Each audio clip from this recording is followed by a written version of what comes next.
Hi everyone, I'm going to begin today's video in a rather unique way with a tribute. A friend of mine passed away over the weekend. Her name was Lynn Shelton.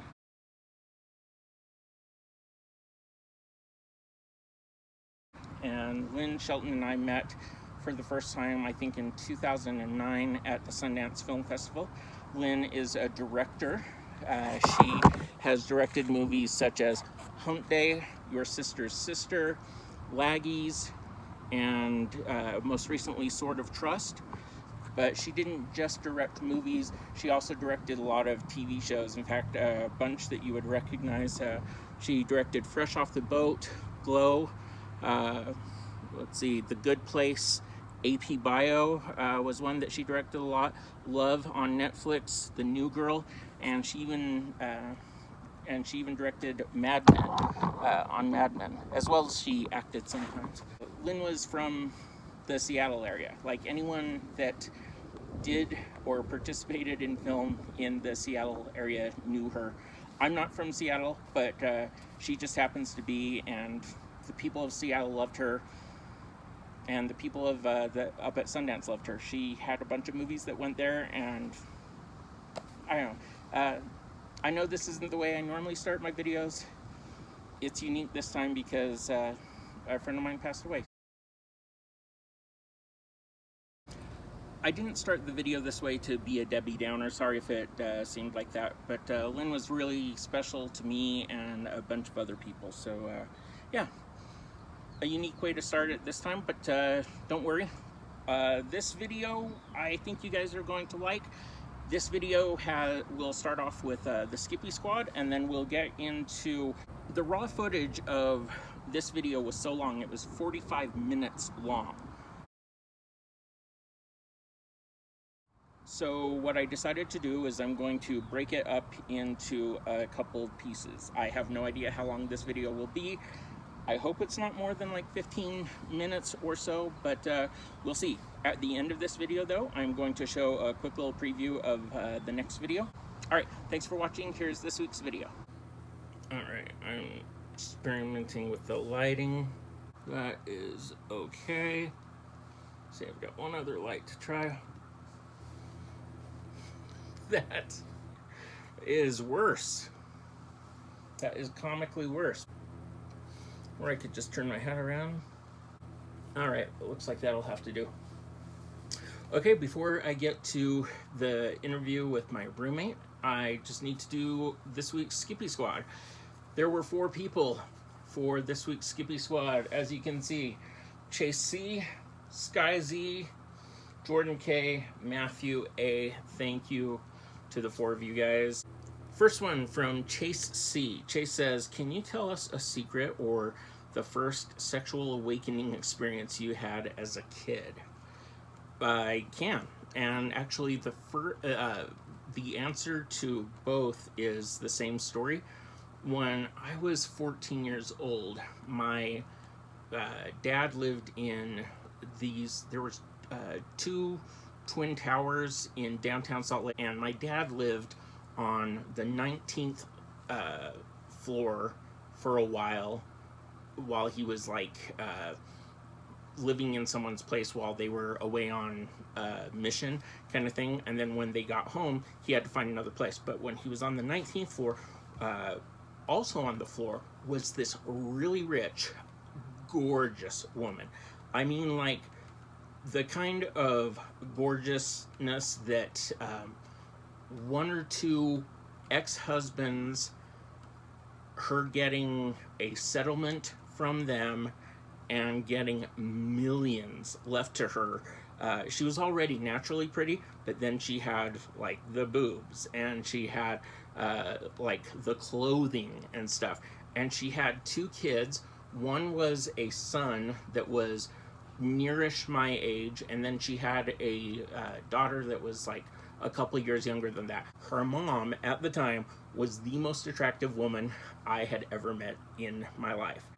When her kids were in the other room and the mom was gone and I wasn't checking in with my dad, I went into the mom's room, went into the closet and like looked through her stuff, and then like I went through the drawers, not to steal anything. She smelled amazing. And so yeah, the secret / sexual awakening experience is one of my first experiences being around a woman and experiencing puberty was going through the underwear drawer of my dad's neighbor when I was 14 years old. Cool. Sky Z actually paid me $2 one day on Venmo at I am Skippy, and I messaged him and I said thanks, but in order to get a mention, it's $5 or more. And so like a week or two later, he sent me a message and said, I really want to be a part of Skippy Squad. Here's $3 more. Does that count? And I said, yeah, absolutely, Sky Z. And he was like really excited. And so I was like, that's awesome. Way to go, Sky Z. Thank you for the $5 on Venmo to be a part of Skippy Squad. Jordan K sent me some money on Venmo through the Skippy Squad, but I had actually made a birthday video for him, and it was cool because like I went to a lot of effort for it. His name is Jordan, so I brought up some like basketball related stories and things like that. It was like a 15 to 20 minute long video, but I really did, as I do all my cameo videos, try to put in a lot of effort. And he was so appreciative that he sent me money on Venmo to be a part of Skippy Squad. So thank you so much, Jordan K. And then the last Skippy Squad shout out is to Matthew A, who just found my channel, and he suggested that I take some deep breaths to keep from shaking so much. And he said something like, sorry if it's like a genetic problem. And yeah, the answer is I get that I shake a ton. It's a genetic thing. People all the time that have never seen me explain it always talk about why is he shaking so much. I have a genetic tremor. A lot of the people on the Jessup side of my family have it. My aunt used to call it the Jessup jitters, but yeah, my hands have a tremor in it. So yes, I get that I have it. It's something that I have talked with doctors about. I've taken, if anyone's familiar with propranolol, I take that to help with it sometimes. But I don't think that I'll ever not get comments about how much I shake in the comments. But that to the side, Matthew A, thank you for being a part of Skippy Squad. And that's what all the Skippy Squads were for this week. If you want to send $5 or more to I am Skippy on Venmo to be in the next video. And speaking of the next video, this one, my interview with my roommate, is right now, and it's long enough that I'm going to have a part 2 and possibly a part 3 of this. Hi everyone, so I have talked about doing this kind of a video before, but I literally found out just today that Matthew, this is my roommate Matthew, everyone. Hello everybody. And Matthew, you're moving soon, right? Yes, back home to Arizona. To Arizona? At the end of the month. Wow. So there's 6, the house that we rent from has 6 rooms, no living room downstairs, just a laundry room. Upstairs there is just a communal kitchen. I moved in last July. How long have you been here? I moved in last January. Okay. So just a couple months before you. Okay, and you're here because you're going to school to become a pilot?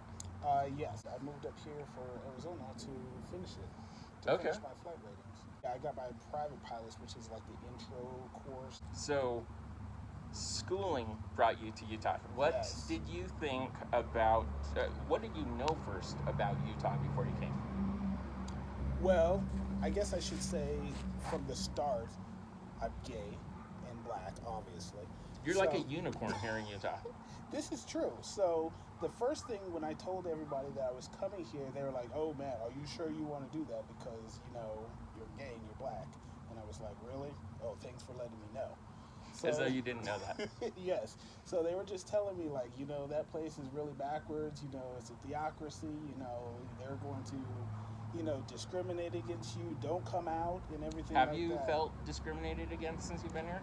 Well, I would say on the whole, no, but I've had some experiences. Probably, I would say the biggest experience was this past, I think it was October or September, when the space heater started coming out, when it started getting cold.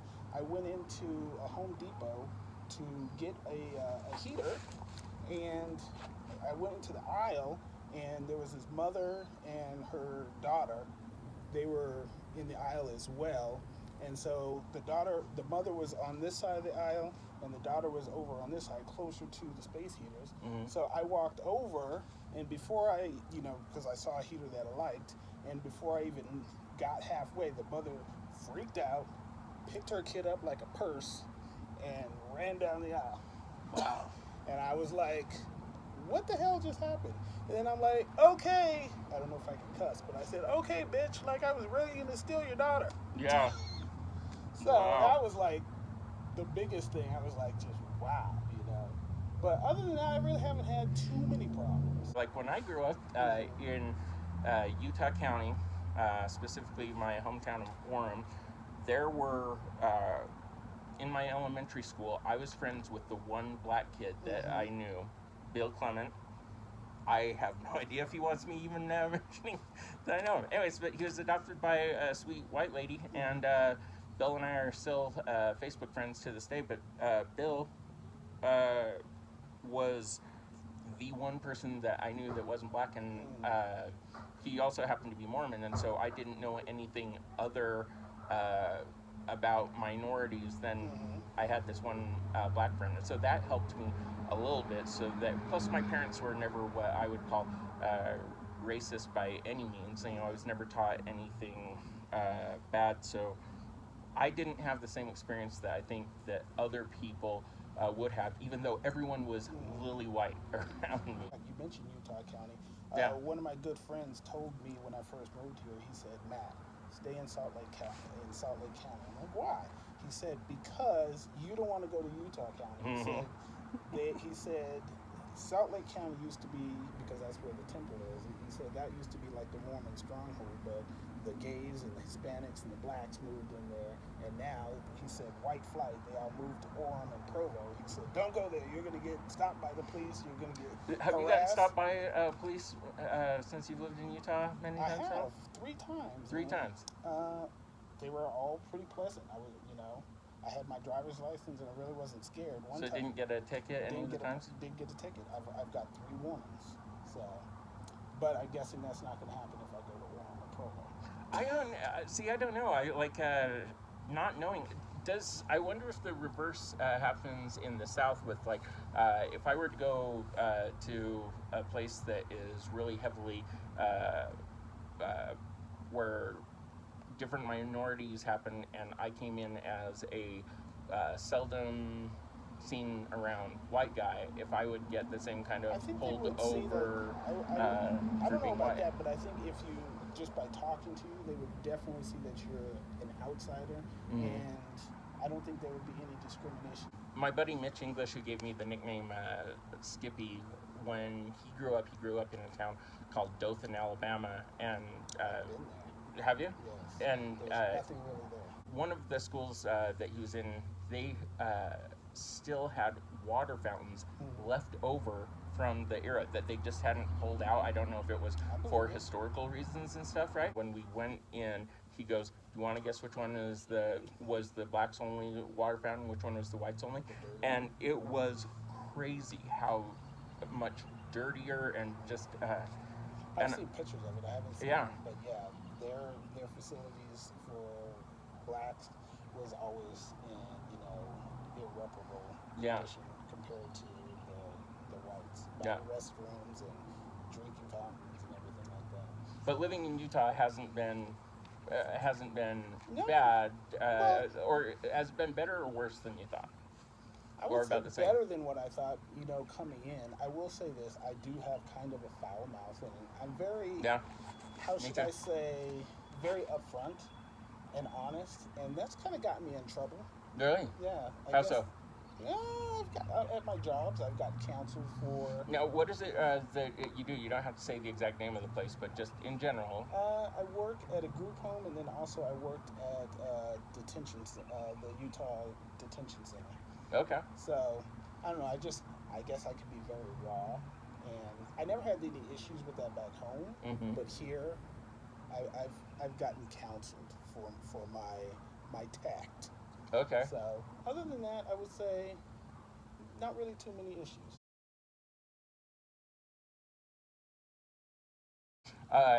Now, you're gay, but have you been married before? I'm currently in a long-term relationship, and he keeps pressuring me to get married. So what's going on with you in the dating scene? I almost forgot to talk about this. So I got in touch with my friend Justin Burkhart, and Justin has actually picked the girl, and all he would tell me is that she is in Utah also, right? It just so happened that of like the 2 to 5 people, however many it is, that sent him message, that he messaged back, that they messaged him, and then he picked one of them happens to be in Utah, and the only other thing he told me is because he wanted to make sure that I didn't have a problem with doing a video date with a woman that had kids, and I said no, absolutely not. So those are just the 2 things I know about her, that she's in Utah and that she has a kid, possibly kids, but we're setting up sometime this week.